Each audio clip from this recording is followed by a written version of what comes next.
कभी सोचा है कि हमारी बॉडी बिना किसी दवाई, बिना किसी मशीन और बिना किसी बाहरी मदद के खुद को अंदर से ठीक कैसे करती है? सोचिए जरा, अगर आपके शरीर के अंदर एक ऐसा सिस्टम हो जो खराब हो चुकी कोशिकाओं को खुद पहचान ले, उन्हें तोड़ दे, रिसाइकिल कर दे और उसी से नई मजबूत और हेल्दी कोशिकाएं बना दे, तो क्या वो किसी चमत्कार से कम होगा? लेकिन यह कोई जादू नहीं है, यह कोई साइंस फिक्शन नहीं है। यह एक बिल्कुल रियल, साइंटिफिक और बेहद पावरफुल बायोलॉजिकल प्रोसेस है जिसे हम कहते हैं ऑन्टोफेजी। ऑन्टोफेजी को समझने से पहले इस शब्द को ही थोड़ा तोड़कर समझते हैं। यह ग्रीक भाषा से आया है। इसमें ऑटो का मतलब होता है खुद और फैगी का मतलब होता है खाना, यानी सीधा सा मतलब हुआ खुद को खाना। अब सुनने में यह थोड़ा अजीब लग सकता है, लेकिन असल में यह हमारी बॉडी का सबसे इंटेलिजेंट सेफ्टी और क्लीनिंग सिस्टम है। इसे आप ऐसे समझ सकते हैं जैसे आपके शरीर के अंदर एक ऑटोमेटिक डीप क्लीनिंग मशीन लगी हो जो समय समय पर पूरे सिस्टम की सफाई करती रहती है। हमारे हर सेल के अंदर दिन भर काम करते करते बहुत सारा कचरा जमा हो जाता है। डैमेज्ड प्रोटीन्स, टूटे हुए पार्ट्स, पुराने बेकार हो चुके स्ट्रक्चर्स। अगर यह कचरा जमा होता रहे तो सेल कमजोर होने लगता है, बीमारी का रिस्क बढ़ जाता है और एजिंग तेज हो जाती है। लेकिन ऑटोफेजी इस जंक को पहचानती है, उसे तोड़ती है, रिसाइकिल करती है और उसी रॉ मटेरियल से नए हेल्दी सेल पार्ट्स बना देती है। बिल्कुल जैसे कबाड़ से जुगाड़, पुरानी चीजों से नई ताकत। और यह कोई छोटी मोटी थ्योरी नहीं है। इस प्रोसेस की गहराई को समझने के लिए जापान के वैज्ञानिक योशिनोरी ओसुमी को साल 2016 में मेडिसिन का नोबेल प्राइज मिला था। सोचिए, जब किसी चीज पर नोबेल प्राइज मिलता है तो इसका मतलब होता है कि उसके पीछे सालों की रिसर्च, एक्सपेरिमेंट और सॉलिड साइंस खड़ी है। यानी ऑटोफेजी सिर्फ सोशल मीडिया ट्रेंड नहीं है, यह हार्ड साइंस है। अब सवाल उठता है, इस नेचुरल क्लीनिंग सिस्टम को एक्टिवेट कैसे किया जाए? क्या इसके लिए कोई दवा चाहिए, कोई सप्लीमेंट, कोई महंगा ट्रीटमेंट? नहीं, इसका सबसे पावरफुल और नेचुरल ट्रिगर है फास्टिंग, यानी उपवास। जब हम लगातार खाते रहते हैं तो बॉडी को बाहर से एनर्जी मिलती रहती है, उसे अंदर सफाई करने की जरूरत ही महसूस नहीं होती। लेकिन जैसे ही हम खाना बंद करते हैं, बॉडी को एक सिग्नल मिलता है कि अब बाहर से फ्यूल नहीं आ रहा। तब शरीर अंदर की तरफ देखता है और वहां जमा हुए जंक, खराब सेल्स और एक्स्ट्रा फैट को फ्यूल की तरह इस्तेमाल करना शुरू कर देता है। यहीं से ऑटोफेजी एक्टिवेट होती है। इस दौरान शरीर के अंदर एक बहुत बड़ा मेटाबॉलिक शिफ्ट होता है। आमतौर पर हमारा शरीर एनर्जी के लिए ग्लूकोज यानी शुगर का इस्तेमाल करता है जो हमें खाने से मिलती है। लेकिन जब फास्टिंग में यह ग्लूकोज खत्म हो जाता है तब शरीर फैट को जलाना शुरू करता है। इसी प्रोसेस में बनते हैं कीटोन्स और ये कीटोन्स हमारे ब्रेन के लिए super clean, super efficient fuel की तरह काम करते हैं। यही वजह है कि बहुत से लोग फास्टिंग के दौरान अचानक ज्यादा फोकस, शार्प क्लैरिटी और मेंटल एनर्जी महसूस करते हैं। अब रिसर्च में अक्सर लंबे फास्ट को अलग अलग स्टेज में समझाया जाता है। तो चलिए एक टिपिकल मल्टी डे फास्ट की जर्नी को धीरे धीरे समझते हैं कि शरीर के अंदर आखिर चल क्या रहा होता है।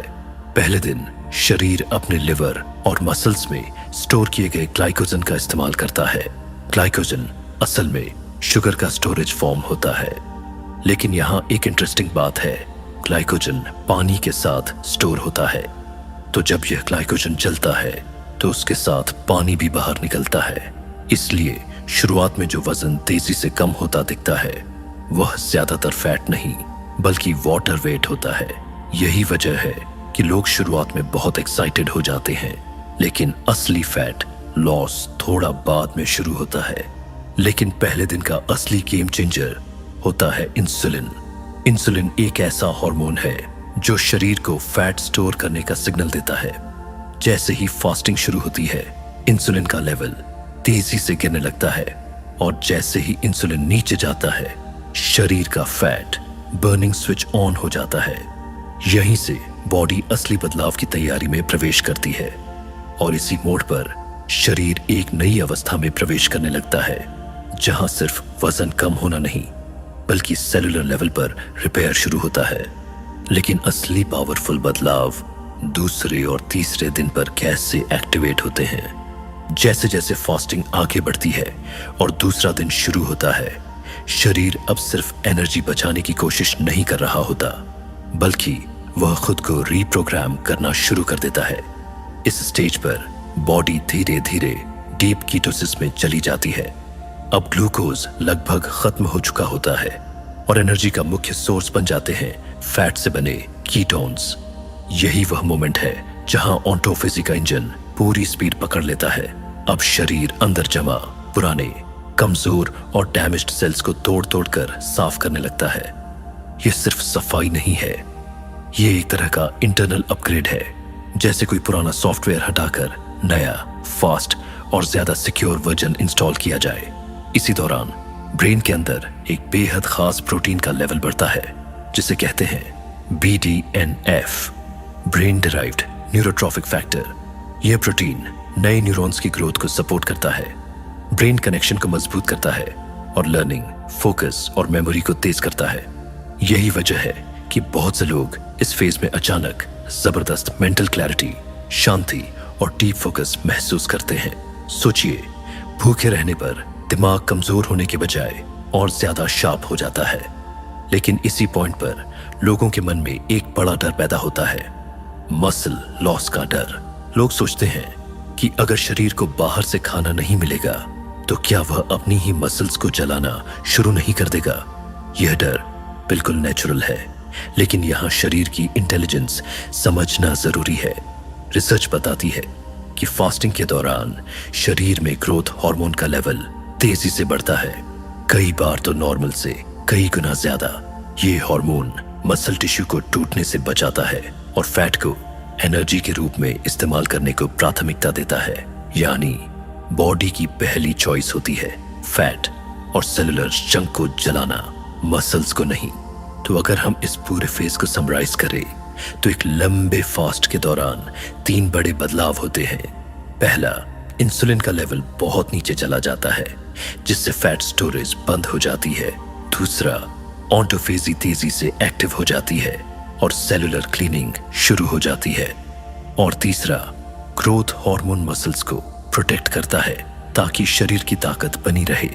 अब जैसे जैसे चौथा और 5वां दिन आता है, शरीर एक अलग ही मोड में प्रवेश कर जाता है। अब वह एक super efficient fat burning machine बन चुका होता है। इस स्टेज पर अक्सर भूख लगभग गायब हो जाती है क्योंकि शरीर अब अपने ही फैट स्टोर्स से लगातार एनर्जी निकालने में एक्सपर्ट बन चुका होता है।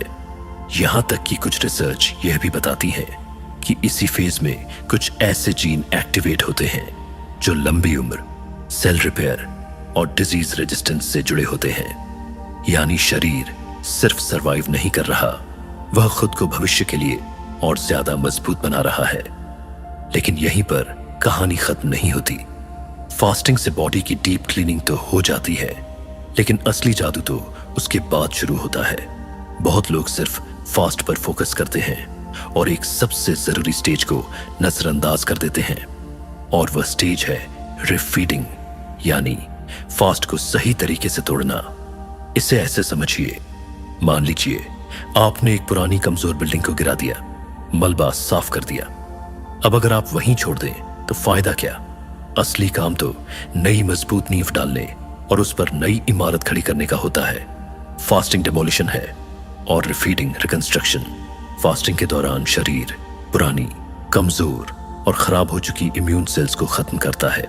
लेकिन जब आप दोबारा न्यूट्रिएंट से भरपूर खाना खाते हैं, तब शरीर के अंदर मौजूद सोए हुए स्टेम सेल्स एक्टिवेट हो जाते हैं। यही स्टेम सेल्स एक नया, ज्यादा मजबूत और ज्यादा स्मार्ट इम्यून सिस्टम तैयार करते हैं। यानी असली रिबिल्डिंग फास्ट के बाद होती है। इसीलिए फास्ट तोड़ने का तरीका बेहद क्रिटिकल हो जाता है। शरीर को अचानक भारी खाना, चीनी या प्रोसेस्ड फूड देकर शॉक नहीं देना चाहिए। शुरुआत हमेशा हल्के, आसानी से पचने वाले और न्यूट्रिएंट डेंस फूड से करनी चाहिए, जैसे बोन ब्रॉथ, उबले हुए अंडे, एवोकाडो या सिंपल सब्जियां। यह शरीर को धीरे धीरे सिस्टम में वापस लाने का सही तरीका है। लेकिन यहाँ एक बहुत जरूरी सच्चाई समझना भी जरूरी है। ऑटोफेजी कोई जादुई इलाज नहीं है। इंटरनेट पर फैली कई बातें अधूरी या गलत हैं। कुछ लोग दावा करते हैं कि फास्टिंग कैंसर जैसी बीमारियों को ठीक कर सकती है। यह बेहद खतरनाक सोच है। किसी भी तरह का लंबा फास्ट शुरू करने से पहले डॉक्टर से सलाह लेना बिल्कुल अनिवार्य है। और यह भी समझना जरूरी है कि फास्टिंग हर किसी के लिए सुरक्षित नहीं होती। कौन लोग बिना मेडिकल सुपरविजन के फास्टिंग नहीं करनी चाहिए और माइंड बॉडी कनेक्शन इसमें कैसे रोल निभाता है। अब एक बहुत जरूरी और ईमानदार बात समझना जरूरी है। फास्टिंग और ऑटोफेजी कोई मैजिक पिल नहीं है। यह कोई ऐसा चमत्कार नहीं है जो हर बीमारी को अपने आप ठीक कर दे। इंटरनेट पर बहुत से लोग गलत दावे करते हैं, जैसे कि फास्टिंग कैंसर को ठीक कर सकती है या हर तरह की बीमारी खत्म कर सकती है। यह सोच खतरनाक है। सच्चाई यह है कि किसी भी तरह का लंबा फास्ट शुरू करने से पहले डॉक्टर की सलाह लेना नॉन नेगोशिएबल है। इसमें कोई समझौता नहीं होना चाहिए, क्योंकि हर इंसान की बॉडी अलग होती है, उसकी मेडिकल हिस्ट्री अलग होती है और उसकी लिमिट्स भी अलग होती हैं। कुछ लोगों के लिए फास्टिंग बिल्कुल सुरक्षित नहीं होती, जैसे गर्भवती महिलाएं, टाइप 1 डायबिटीज के मरीज, बहुत ज्यादा अंडरवेट लोग या जिनकी ईटिंग डिसऑर्डर की हिस्ट्री रही हो। इन मामलों में बिना मेडिकल सुपरविजन फास्टिंग करना शरीर को फायदा पहुंचाने के बजाय नुकसान पहुंचा सकता है। इसलिए ज्ञान के साथ जिम्मेदारी भी उतनी ही जरूरी है। यहाँ एक और बेहद दिलचस्प एंगल है, माइंड और बॉडी का कनेक्शन। कुछ स्टडीज बताती हैं कि जब फास्टिंग के दौरान मन शांत, फोकस्ड और स्टेबल रहता है तो शरीर फैट बर्न करने और सेल रिपेयर में ज्यादा एफिशिएंट हो जाता है।